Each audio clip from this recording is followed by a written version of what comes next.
you're finally awake. Hello! Hello! Hello! Hello! Hello! Welcome to the year 2006, or the mid-2000s more or less. The time of emo teenagers and shitty box computers, and when we thought that 2020 would be the year of flying cars and friendly robots who would assist us with every single little task. Ah, how wrong we were. But anyway, I wouldn't know anything about that. I was still water atoms and maybe some kind of animal at that point.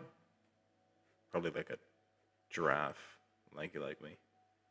So yeah, the 2000s, a riveting time to have existed. Probably.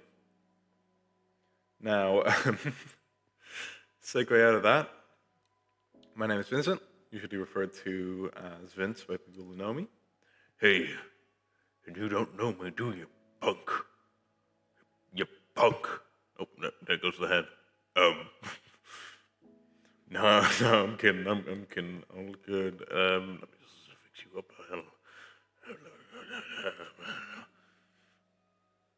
So I'm just gonna put you back. Oh, no. There we are. It's all fine, right? Punk. And welcome to the law. Since this is... sorry about that. Since the world that my friend made isn't public at the current moment, and I don't know really if it ever will be, and also because this is kind of the entire driving source for these videos in the first place, I'm going to look through the lore, make my theories, and report them back to y'all. And this is basically where I'm doing it. Title screen. Bam! Now, so today's discussion is about the first location, as you can see, the law firm from the first video. Now, as someone previously stated, a bunch of this is assumptions based on what I've seen and theory crafted, so strap in, and here we go.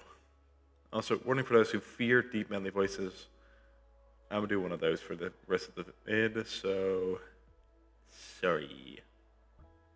It's 2006. We focus on our main man, Noah, who is a middle-aged man that seems to have some kind of grudge with the owners of Nick and Greg's law firm.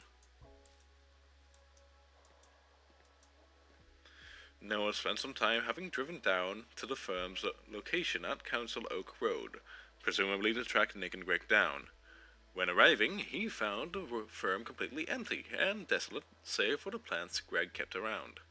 When entering, Noah immediately gets curious and uses his keen lawyer senses to look around, finding a website. On the computers found at the reception, this clue doesn't lead anywhere currently that I'm aware of. It would naturally be too hard to make an entire website just for a funny Minecraft map. But who knows, in the future, things like that could happen. It's only 2006 anyway. I mean, actually, Minecraft isn't even invented yet. Anyway, after looking around at some computers, fiddling with them, makes the door leading to the main hall open. Or in this case, closed. Let's open that back up. Going from there to the rest of the building. After looking behind, paintings, pressing buttons, dying, and placing a book back in its proper spot, Noah finds his car keys that somehow ended up inside the firm. Goes on to the next location. During his investigations, Noah found an article reporting a warrant for Greg's arrest, and discovered some graphs that show the lawyer business hasn't been doing so well. And so summarized, what did we learn in this location?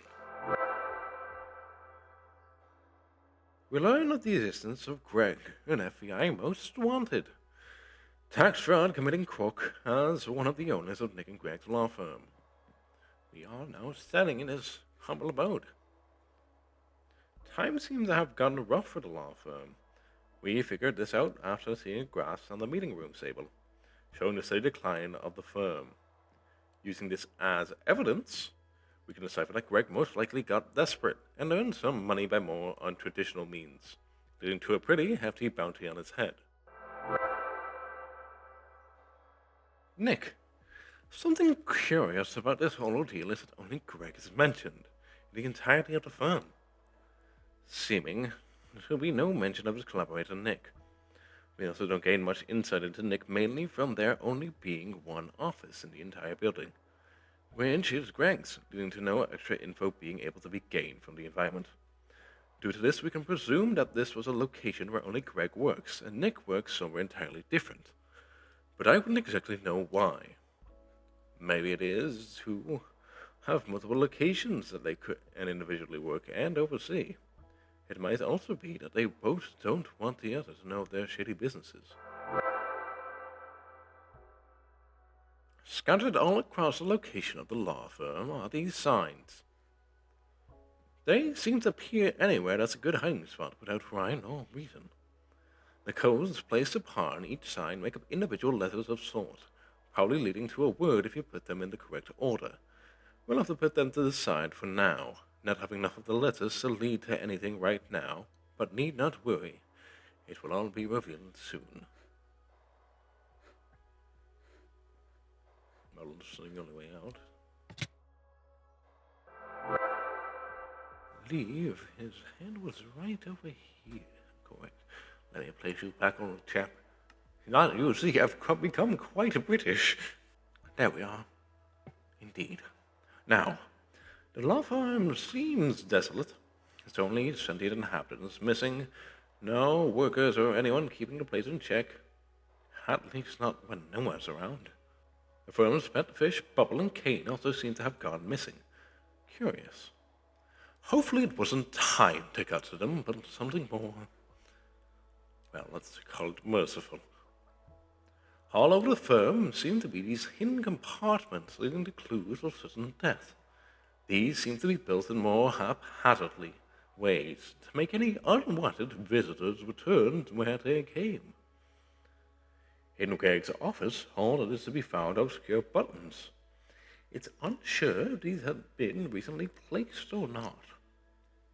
As for the car key that is rewarded for solving the office puzzle, leading to the thought that Noah might not be as alone as he thinks he is.